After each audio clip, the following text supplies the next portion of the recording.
Assalamualaikum warahmatullahi wabarakatuh.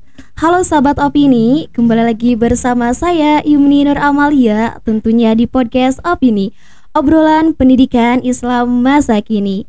Bagaimana kabarnya sahabat opini semua? Semoga kita selalu diberikan kelancaran dalam menjalankan ibadah puasa di bulan Ramadan ini. Amin ya robbal alamin.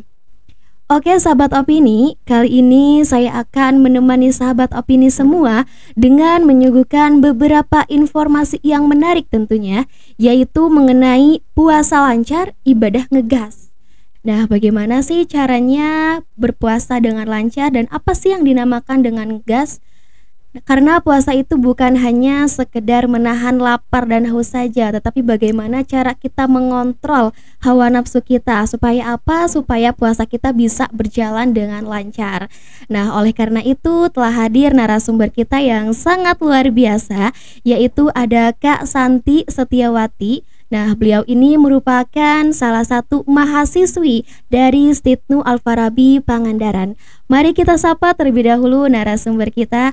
Assalamualaikum Kak Santi. Waalaikumsalam. Bagaimana Kak kabarnya hari ini? Alhamdulillah baik sepanjang Ramadan ini. Sejauh ini puasanya masih aman Kak? Aman, alhamdulillah belum ada yang bolong ya. Alhamdulillah ya Kak, karena ya wanita itu kan identik dengan ya berhalangan. Betul. Gitu ya. Jadi kalau sebulan penuh mah nggak bakal bisa Nggak gitu bakal, ya, iya. seperti itu. Nah, ngomong-ngomong kakaknya ini kesibukannya selain menjadi mahasiswi apa aja ya Kak? Kebetulan sekarang tuh semester 8 ya. Semester 8, berarti sedang mengerjakan skripsi ya Kak? Betul banget, lagi pusing-pusingnya ngerjain skripsi sambil puasa juga. Masya Allah, semoga dilancarkan semuanya ya Teh. Amin, harap banget ya gitu ya. Kebiasaan selain mahasiswa yang ngerjain skripsi di bulan Ramadan, Teteh juga lagi buat produk digital. Produk digital yang seperti apa tuh Iya, Kak? produk digital habit tracker, pelacak habit ya. Sekarang lagi insya Allah garap nanti di upload di web link. Yumni kalau mau nanti saya kasih free ya buat Yumni. Boleh jelaskan Kak sedikit mengenai habits? Habit tracker Ya. dalam artian bahasa Indonesia itu adalah pelacak kebiasaan. Pelacak kebiasaan. Jadi di mana kita punya kegiatan sehari-hari yang misal untuk Ramadan saat ini ya, Iya, kegiatan betul. sehari kayak misal sodako 1000 per hari, atau puasa atau tarawih, baca Quran 1 juz 1 hari, itu kan salah satu kegiatan sehari-hari. Nah, jadi di kolom-kolomnya itu ada checklist-checklistnya, di mana checklist itu memberikan pelacaknya, ada persenan berapa persen nih kalau ngelakuin dalam 1 bulan, ada progres barnya juga, ada tumbuhan matahari ya. Wah, sangat menarik sekali. Iya, karena ya, kebetulan Kak. kakak nyantumin bunga matahari sebagai pertumbuhan. Sejauh mana nih, apa kamu nanam bunganya udah bener atau enggak gitu kan? Nah, itu kalau misalkan udah jadi ya Teh, Mm-mm. si linknya. Nah, kalau misalkan kita mau, apakah kita harus beli atau gimana ya Teh? Di dunia tidak ada yang gratis ya. Oh iya, betul sekali. Betul. Tapi kan di sini juga Teteh buatnya tuh yang bisa terjangkau oleh orang-orang yang ingin produktif. Boleh. Kalau boleh tahu berapa Kak? Itu nanti aja ya flash sale-nya. Soalnya kan kalau dilihat ya habit tracker orang lain tuh harga dari start sekian-sekian gitu kan. Tapi insya Allah di template saya ya teman-teman itu price-nya sangat amat terjangkau sekali ya. Harga pelajar ya tentunya. Betul, kalau ingin produktif karena ingin membantu produktif kalian gitu. Betul. Meskipun sekali. dari sendiri juga masih belum produktif gitu. Berbicara mengenai puasa lancar ibadah ngegas ya Kak. Iya, betul. Nah, maksud puasa lancar ibadah ngegas di sini tuh seperti apa ya Kak? Puasa ini tuh masuk ke Ramadan Hex ya. Ya. Puasa tetap lancar tapi ibadah tetap ngegas. Ngegas di sini bukan berarti kita 1 bulan 30 juz, itu bagus ya. Tapi bukan berarti ngegas itu di sini kita jor-joran ibadah tahajud 8 rakaat tiap malam gitu kan. Itu realistis gak sama kamu? Terukur gak? Menurut Yumni? Enggak ya? Enggak. Karena manusia itu dinamis ya, ada naik turunnya gitu. Di sini tuh bakal sharing Ramadan Hacks-nya itu puasa lancarnya itu gimana. Yang pertama tentang sahur dan buka. Sahur kita bangun jam 3 nih.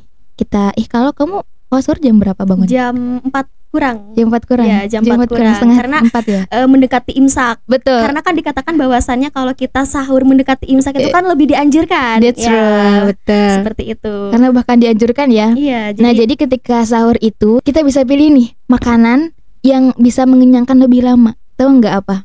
Enggak tahu tuh Kak. Telur rebus, salah Telur satunya rebus. telur rebus. Nah, jadi kenapa banyak orang yang diet itu makannya tuh telur rebus?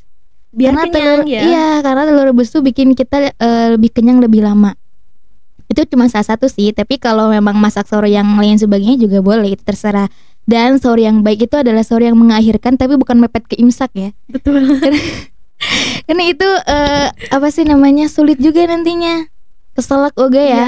Misal 10 menit sebelum imsak kan kita udah pre nih, tinggal minum aja nunggu gitu kan, contohnya kayak gitu.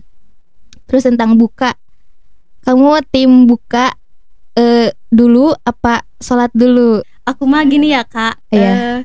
Jadi sebelum sholat tuh kita tuh membatalkan puasa dulu, makan, setelah itu baru sholat. Oh, berarti Kan tim makan katanya dulu ada ya? yang mengatakan nih bahwasannya ketika kita sholat dalam keadaan Itu tidak lapar, sah. itu makruh Oh, iya, katanya Kak. makruh. Jadi saya lebih mentingin perut dulu dibanding, bukan lebih mentingin perut dulu sih, tapi ya saya mendengar tentang hadis itu bahwasannya ketika kita sholat nih dalam keadaan lapar itu bisa dikatakan makruh. Iya. Daripada saya sholatnya makruh gitu ya Kak, ya udah saya makan dulu aja gitu. Betul Yum, itu jangan makruh banget. Iya betul. Bukan hanya soal lapar, tapi ketika kita menahan hadas juga itu makruh. Menahan hadas. Iya, kayak misalnya kita sholat tuh dalam keadaan pengen pipis ya, atau pengen buang air besar Iya, gitu kan. betul. Enggak, itu mending keluarin aja dulu, jangan langsung sholat karena itu makruh. Itu salah satunya. Jadi kalau tes juga tim buka dulu sih. Ya, dan Berarti kalau nggak apa-apa ya. nggak apa-apa, asal jangan kehabisan waktu sholat maghrib. Nah betul sekali. Dan untuk soal berbuka nih, kalau emang kita suka wartakjil harus sebagainya gitu kan, tapi terutama kita harus minum air putih dulu. Betul. Jangan terus kalau minum air putih jangan bikin perut kita itu kaget gitu. Kamu tahu nggak sunnah Rasul cara minumnya kayak gimana? Ini berlaku untuk kita semua umatnya, sebagai umat, kayak misal 1 gelas Bismillahirrahmanirrahim, 1 teguk Alhamdulillah, teguk lagi Alhamdulillah, teguk lagi Alhamdulillah, Sampai habis ya? Enggak Kak, apa gimana? sunnah 3 kali sih. Oh, Tapi 3 kalau mau kali. habisan aja gak apa. Asal setiap tegukan itu Alhamdulillah sebagai nikmat.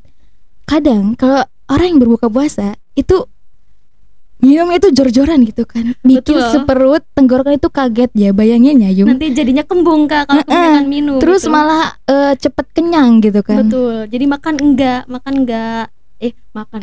Jadi nasi itu enggak dimakan kalau misalkan Iya. kita kebanyakan minum gitu. Meskipun kita dendam banget nih, Iya, haus gitu kan, betul. sepanjang hari minum yang banyak kan gak bagus juga ya, it is not good. Karena kaget banget si perut yang tenggorokan. Bayangin ya Yum, kamu lagi diem dikit, bayangin kamu lagi diem gitu kan, terus tiba-tiba kedatangan banjir bandang.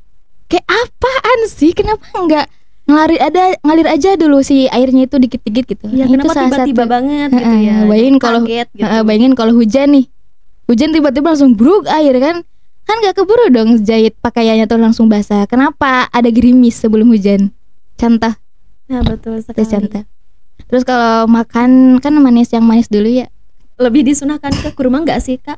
Betul. Ya betul ya. Ya kalau gak ada kurma gak apa, penting yang manis ya. Yumi juga manis gitu. Masya Allah. Tapi gak dimakan juga sih. Gitu. Terus setelah itu biar terawihnya itu nggak begah gitu kan. Habis terawih boleh makan apapun yang mau. Everything you want it, got it. Makan aja habis terawih itu.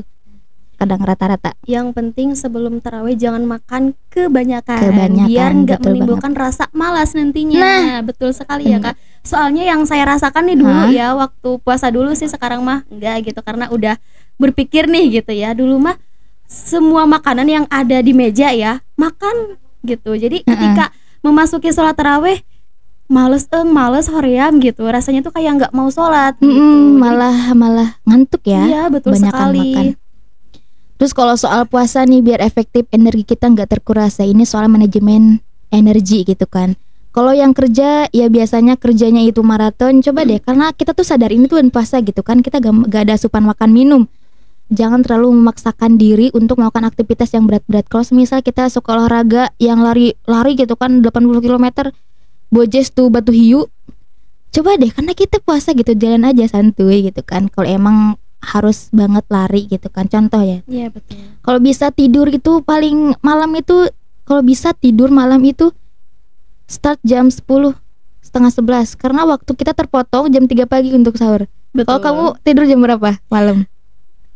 Biasanya sih jam 9, jam 10 Kak. Wih deh, dini banget ya. Iya, Bagus, soalnya kan aku teh sering lihat video gitu ya di channel-channel YouTube atau TikTok yang lain sebagainya. Kalau kita bergadang itu sangat berpengaruh Kak buat kesehatan kita. Jadi saya nggak mau lah punya penyakit di usia muda. Wah, gitu. Bagus banget pemikirannya, nyampe ke sana ya. Ya. Nah terus kalau siangnya boleh nih kita cari waktu buat tidur siang, meskipun sebentar ya. Itu boleh banget. Itu cara efektif kan manajemen energi kita dalam berpuasa di bulan Ramadan. Lanjut nih, ngabuburit produktif. Menurut kamu nih Yumi, ngabuburit produktif itu kayak gimana? Ngabuburit produktif, beli takjil sih Kak. Beli takjil, kalau enggak ya kita ngerjain kayak amalan-amalan sunnah kayak tadarus atau Masya Allah. lain sebagainya gitu. Ngabuburit itu momen yang paling bagus buat ngisi sore-sore ya, sebelum iftar gitu kan.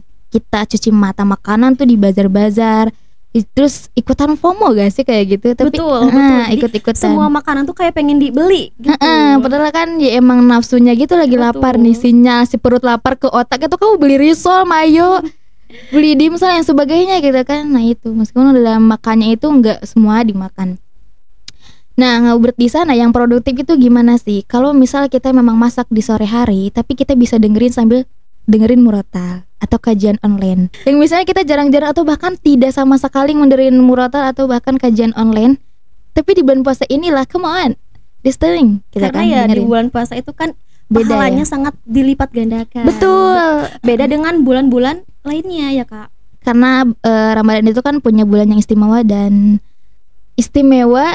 dan beda aja gitu vibesnya. Betul. Aja bukan orang muslim aja yang ngerasain, bahkan non muslim juga gitu kan. Produknya tipnya itu Yung. Zikir ya, kamu kalau punya apa sih tasbih digital bawa aja gitu. Meskipun orang-orang ngejudge gitu kan ya bodo amat ya. Penting udah dilihat nih, wah Masya Allah 5.000 gitu kan. Masya Allah 5.000 zikir gitu. Karena kan zikir kan biasa aja kan, cuma dalam hati. Itu produktif juga. Nambah pahala kan, nambah pahala sekali kita ngelakuin ibadah itu pahalanya 10 kali lipat. Kayak kita ngumpulin reward point buat masuk ya sebut aja surga gitu kan, masuk ke reward surganya kayak gitu. Itu gimana lagi, kapan lagi kita nemuin Ramadan pahala yang 1 kali ibadah langsung 10 kali lipat. Gimana lagi dengan Ramadan gitu kan. Nah Kak, bagaimana sih caranya belajar skill baru yang mudah dan cocok untuk ngabuburit itu? Iya betul. Paling mudah dan cocok dan paling bermanfaat belajar bahasa asing. Belajar bahasa asing. Yang internasional aja bahasa Inggris gitu kan. Karena kita ngikutin zaman aja. Sekarang udah zamannya modern, apapun bahasa Inggris. Kalau kita gak bisa bahasa Inggris kayak ketinggalan banget ya. Jadi kamu belajar bahasa Inggris dalam produktivitas ngabuburit ini itu sangat bermanfaat sekali ya pribadi. Ya everyone, belajar gitu kan. Selain ningkatin skill, apalagi nih desain grafis gitu. Nanti si desainnya tuh kamu bisa jual atau kamu bisa dikontenin juga nih, ngasih tips and trick how to make desain grafis gitu. Apalagi kira-kira banyak ya sesuai kebutuhan. Nah kayak gitu. Lanjut ke target ibadah. Paham gak arti target ibadah itu gimana? Oke, kita semua tahu ya Ramadan ini penuh berkah, tapi kadang kita bingung harus mulai dari mana gitu kan. Ibadah ngegas itu bukan berarti kita melakukan membaca 10 juz 2 hari. Wah parah banget sih. Maksudnya gak parah, bagus ya. Cuman emang kamu gak punya aktivitas lain gitu selain baca Quran gitu kan. Nah berbicara mengenai target ya Kak. Nah kan saya pernah mendengar di bahwasannya kalau misalkan percuma nih kita ibadah kuantitasnya banyak, tapi kualitasnya buruk gitu. Kayak ibaratnya gini ya Kak, kita sholat tarawih 23 rakaat misal, dengan kecepatan yang sangat cepat. Nah itu kan secara kuantitas banyak, namun secara kualitas kan buruk ya. Bukan buruk sih, lebih tepatnya kayak ini beneran gak sih gitu, ini bagus gak sih gitu. Nah jadi ya menurut aku mah ya bukan mending sih, apa sih lebih baik gitu ya. Lebih baik secara kuantitas sedikit namun secara kualitas baik gitu. Boleh sih, itu tergantung ya, mungkin tergantung di imam masing-masing ya. Betul. Terus gimana cara kita menanggapinya gitu kan.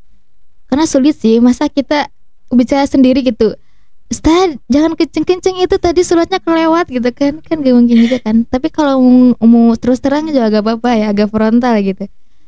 Tapi kita ngikutin aja gitu. Tapi kalau kamu merasa ragu tentang tarawih itu, sholat sendiri.